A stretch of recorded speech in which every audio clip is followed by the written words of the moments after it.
we are doing curly willow and ornamental kale or cabbage, green pine, and wax flower in the beautiful purple that complements the color of the cabbage.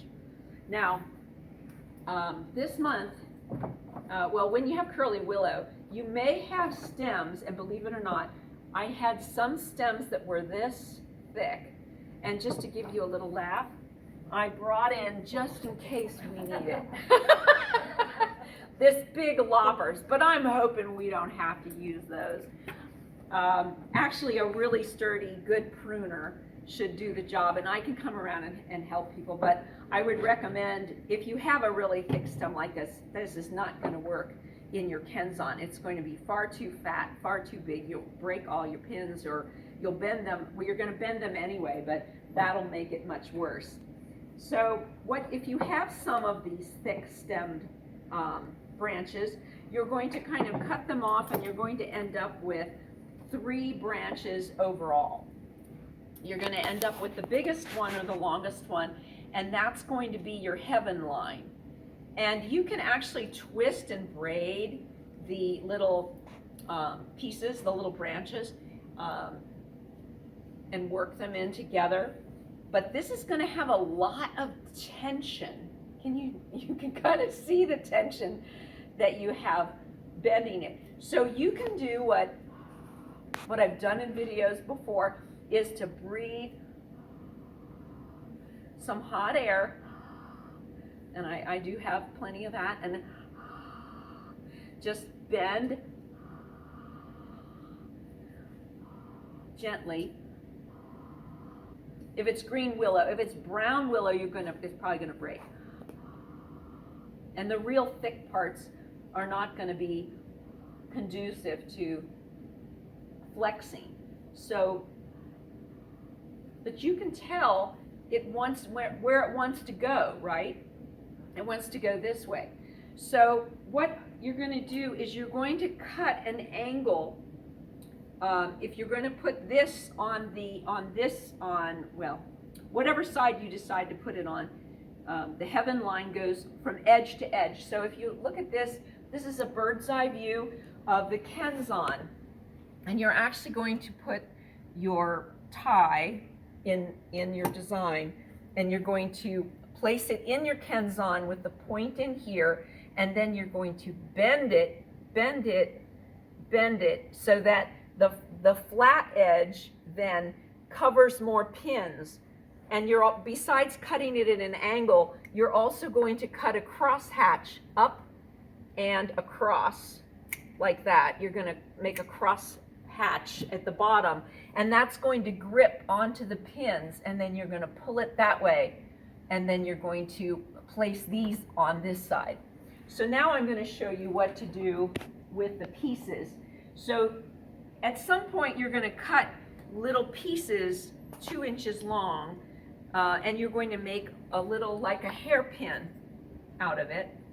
You're going to take and split it up the middle, and then you're going to make a V notch with your cutters. You're going to cut it up, and then you're going to cut out a little V notch, and that's going to be like a little hairpin, and you're going to hold in to your Kenzon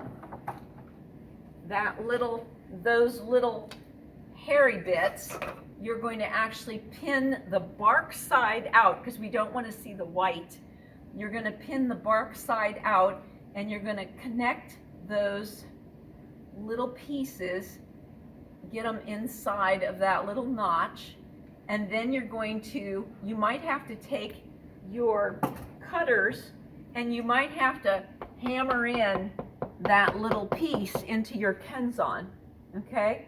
So that's the mechanics for doing all 3 of your willow. Now, if your willows are small and you don't have enough willow to make a good loop, and you need more, you can always take an extra willow and braid it or weave it into the little bits at the end, and that way you actually can have, well, braid it better than I did there. If you have more pieces on this end, it will work better, like this. And you would braid that, and then you'd put both pieces on each end. Some of your pieces may have a wonky or a bend or a knot or usually it's a bend, and sometimes you might have a more rectangular shape with your willow. It might not be round, it might not be oval. Some people had theirs that was more horizontal in your arrangement. It doesn't have, this is freestyle, so it doesn't have to be exactly like this. But you're going to get in your tie, your heaven line, and I would recommend cutting all your pieces so you know how long you want them to be. You want a man line to be about 3/4 the height of heaven, and then you want a little one in the back to give you, turn it for Bonita so you can see, gives you depth in the arrangement. Then the last thing you're going to do is you're going to add your cabbage in once you have all that. Oh, one more thing. Work on your dry surface, not in your bowl, with your willow. Because what I don't want to have happen is to crack your bowl or crack your plastic when you're pounding in things or you're pushing those stems into your pins. Don't worry about the pins. Usually they don't break. Usually they just bend, and then you can straighten them later. So I would work dry with the willow on the table, and then transfer it. Once you get your loops in, transfer it to the container, and then add in your cabbage. Open up the petals to give it shape. It should be about half the height or slightly less than half the height of heaven. So you can see this is half of this to here. And then you're going to fill in with the pine in various places to complement what you have, and then fill in with little bunches of the wax flower. And some wax flower could be taller back in here, or some in front. Everybody's design is going to be different, and everybody's arrangement is going to be just a little bit different because all the materials vary so much. So enjoy working with your New Year's materials. Curly willow, ornamental kale, pine, and purple wax flower. Welcome to our January 2022 Moto Ikebana. I'm Brenda Baird, and we are going to talk about the cultural feature of the tanuki. The tanuki is a raccoon dog, and they are, it's hard to see all these little pictures, but you can get online and look up online to see pictures of the tanuki. Again, they are raccoon dogs. They are members of the canid family, along with wolves, coyotes, foxes, and domestic dogs. There is a subspecies specifically native to Japan. There are other species of raccoon dogs that are also found in China, Korea, Russia, Vietnam, and some species have been introduced, taken for their fur, or their pelts, to Europe. Unfortunately, or fortunately for the tanuki, some have gotten away, and now they are considered an invasive species in parts of Europe where they've gotten loose. And you'll understand why they're invasive when I tell you more about them. So the raccoon dog's fur is usually between brown to tan or silver to gray in color, and their fur is long and thick, and generally their tails are darker than the rest of their bodies. They have that very cute raccoon-like face on their faces, and they are omnivorous, which means they can eat both plants and animals. They feed on rodents, carrion, so kind of like vultures, fish, mollusks,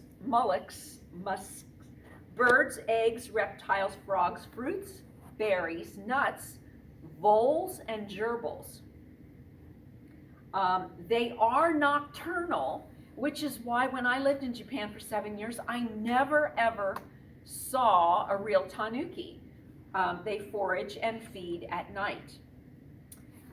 They are also, there's some nice things about tanukis. They are one of the few mammals to form lifelong bonds with their mates.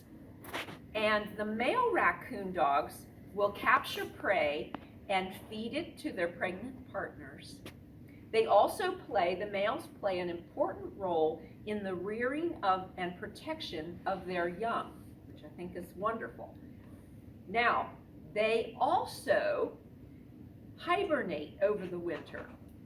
So when I told you about all the things that they eat, they are voracious eaters as it gets closer to the time that they are going to hibernate for the winter. So if you saw the pictures here of the tanuki, you saw some more thin, slim ones, and those might be young pups, or they might be ones that are earlier in the season and they're not as fat, but as it gets later in the season, they get rather plumpy because they're storing up all their fuel for the winter.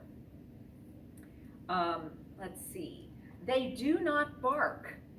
They have a high-pitched whine, and then they do growl when they are frightened or angry. So that is all about the real tanuki, okay? The mythical tanuki is called a bake tanuki, and this bake tanuki was featured in the city of Shigaraki, and you know my favorite pottery town is Shigaraki. And of course this is a tanuki from Shigaraki, and one time the emperor came to visit Shigaraki, and they made all these bake tanukis, and they placed them in front of parks and bars and restaurants and street corners. They were everywhere. And this was to impress the emperor. Now, when I was in Shigaraki, you get out of a train station and you go to where the town is there, and there's one that's, I'm sure he's well over 2 stories tall. Yes, imagine that. A giant tanuki to greet you. So they're kind of funny, and they should make you laugh. And we all need to laugh more, don't we? So these mythical tanukis, these bake tanukis, usually they wear a big straw hat, and this is kind of a magical hat, and they call them shapeshifters. So they'll shift their shape to maybe join a human for a party, and that kind of thing. They're known as jovial creatures that bestow good luck, but they're also kind of mischievous as well. They're known for their mischief making. This one has usually you'll see the statues have a sake jar on the side of that they're holding in one hand. This one has a walking stick, and on the other side he has a little tablet, because if he's not really gonna share his sake with you. He's gonna charge you for the sake, and he's gonna keep your tab on this side. Or if you owe him money, he's gonna keep his tabs on that side. So anyway, the tanuki really is spreading good fortune and prosperity. They're usually portrayed with that large big belly here and a flask of sake, like I said. But this is, you can tell this is a male tanuki because his feet are here and his other private parts are here in the front. So this is a male tanuki, and anyway, you have to laugh at the tanuki. He's rather comical.